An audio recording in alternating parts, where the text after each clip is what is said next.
last but not least of this first segment, we will have Andrés Maldonado. He's a plastic surgeon and one of the leaders of the first SOMI for Surgery, like Delia, the first SOMI for Surgery Summit in Madrid. So Andrés, the floor is yours. I just want to share with all of you a couple of tips about how, in my experience, how to elaborate a scientific article or papers. I do not have any disclosure. So I think there are, for me, 5 keys in order to try to get a good paper. Number 1 is your research question and your project. When I'm writing a paper, I'm always thinking in this paper to introduce the next one. Every paper should introduce your next paper in your project. So take a look, for example, as Julio said, I'm plastic surgeon focused on lymphedema and peripheral nerve surgery.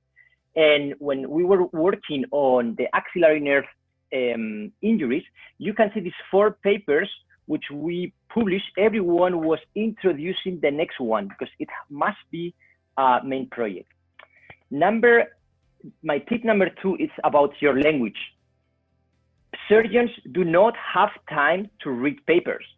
So you have to be really concise. You have to be to talk as least as possible. If English is not your first language, I recommend this software here. It's called Grammarly. I think it's very useful to improve the language. Tip number 3, teamwork. I'm practicing in Spain and Germany. So I have to work with residents from Spain and Germany, and we are working together on papers. So I think Google Docs, it's a really good way to collaborate writing papers. We don't work on different versions of papers. We just have one version and everyone is working there. In order to manage the reference, I use PaperPie. I think it's a great software. I changed it a couple of years ago. It's integrated in Google Doc, and everyone can just put your reference at the same time using this software. Number 4, photos, videos, and documentation. I think we are in 2020. If you want to publish a good paper, especially in plastic surgery, you have published your videos before the surgery, after the surgery, and during the surgery. Videos are really powerful. I use a reflex camera. I have a really good reflex camera and some basic skills about photography. And there are other people, they are using GoPro. And there is a really good paper about Davidson, how to use your GoPro during surgery. And tip number 5, diffusion. Of course, you have to try to write our papers in high impact factor journals. So we have to know the easy web of knowledge. We have to go there and look for good journals. And Twitter and Instagram, we are going to discuss here how important social media are. There are some papers in plastic surgery showing how powerful it is, this social media, in order to get a high diffusion rate. In summary, and the take-home message, I think in order to write a good paper, you need strategy. Each paper should introduce your next one. Number 2, technology. And I went to a couple of software and hardware that could be really useful. And number 3, hard teamwork. Whatever software or hardware you use, you cannot change. You need hard work. Thanks so much. Thank you very much, Andrés. And I will launch a question to the audience. Yes, I want to make Andrés a question, if possible. Yeah. Hi, Delia. Very nice presentation.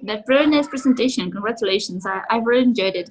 I'm sending you back the questions you asked me before, and I am asking about how can we protect our patients from this social media cheerleaders that are publishing things that could be not true or could exaggerate the results. How could we protect?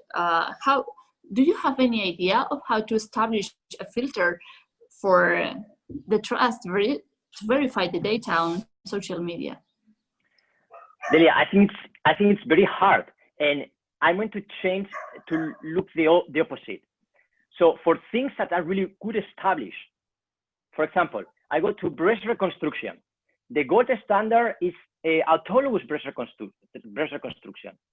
Implants and radiation is a bad combination. That's the gold standard is really good established.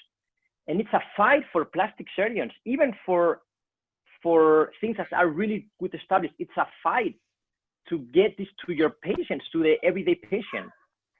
So now going back to your question, for things that are not really proof and are dangerous for patients, it's even harder. I don't have an answer.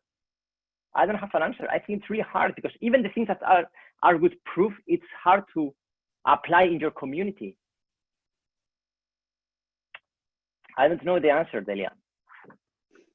Yes, I think it's very important to go into research about it. But thank you for your answer.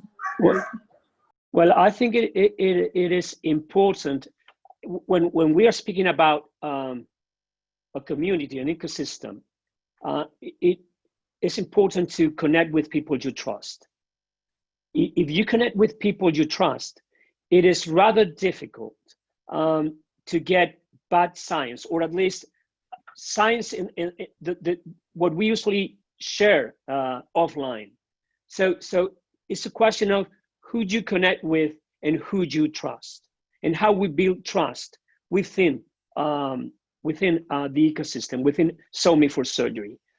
But if you connect with surgeons, with people you know they are surgeons and you know they are trustworthy people, then you can discuss scientific issues without limitations. The problem is if you start following the Kardashians to learn about hepatectomies, that makes no sense.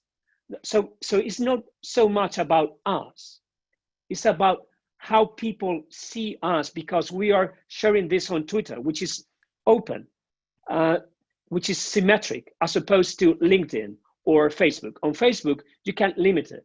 You can limit the number of people who followed you, who access your knowledge. On Twitter, if I say that, I don't know, that ice going through the anus is wonderful for hemorrhoids, it's not only that I share this with you guys who know this is untrue. The problem is that other people are seeing this. So we must police ourselves. We must control what we share, what we say online, especially on Twitter, because this is not a social network. I know that most of you think that Twitter is a social network. It is not. It is social media. It's about disseminating information. It's not about creating close communities like Facebook or LinkedIn. So we need to learn that in order to be trustworthy and in order to provide people with the right kind of information. I think that Dr. Gusani will speak about this later after the break, but that's really important. I think that's the issue here. Any other questions? Julian, how do you fight against misinformation? Because you can have this network of trust, but there are other people outside that they are selling not evidence-based information. Yeah, that's why that's the algorithm. The algorithm, for example, on Twitter, the algorithm learns, and if we connect, if trustworthy people connect and share information, then your tweets will appear more than others. So okay. So that's something we need to. That's why we need to connect. It's beyond just an ego thing, which for surgeons, I know that we must admit it is the case. But like any other people love to be liked. But here we have a second mission here, is that if we connect more, if we share good information, the algorithm will recognize it and will be shown first. If we don't do that, others will take our place. So we have a mission here. It's not just for fun. Of course, it must be fun, but there are other missions here that we must take into account.